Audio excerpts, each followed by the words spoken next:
The government wants to keep them out. I regret to say the Labor Party wants to bring them back, as the Shadow Attorney General made clear yesterday. There's a real challenge for Bill Shorten here. Does he agree with Mark Dreyfus that Australians who are terrorists should be brought back to this country?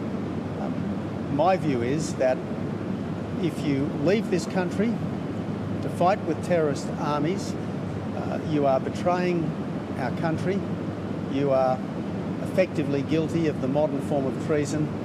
We don't want you back, and if you're a dual citizen, we'll strip your citizenship so you can't come back. But you know that Mark Dreyfus has clarified his comments and says that he wants those people who have fought abroad to come back so that they can be charged under legislation in Australia. Is this a politicisation and a misinterpretation of his comments?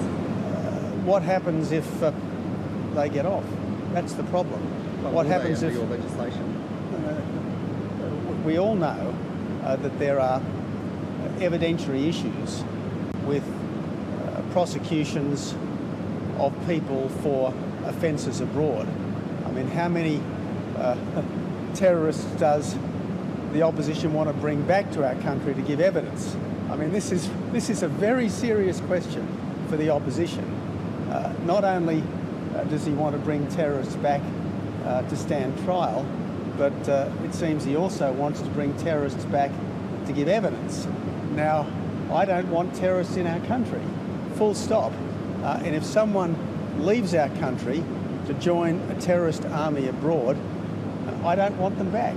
The government doesn't want them back. We don't want any of them back. But if you're a dual citizen, we'll stop you coming back by taking away your Australian passport.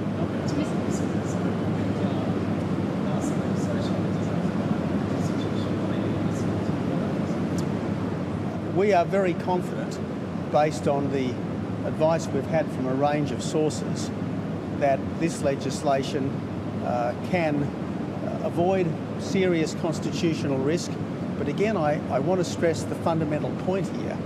This is about protecting the people of Australia. This is about ensuring that if you leave our country to fight with a terrorist army abroad, as far as is possible, you don't come back, because there is no place for terrorists who hate our country, who have betrayed our country, who have effectively committed treason against us. There is no place for people who want to do Australians harm because of who we are in this country. Well, in your legislation, will there be any mechanism that decisions can be challenged in the courts or that there can be appeals? We've already made it absolutely crystal clear all along that we won't do two things. We won't make people stateless, and we won't exclude the courts, because any decision that the minister might make will be subject to judicial review.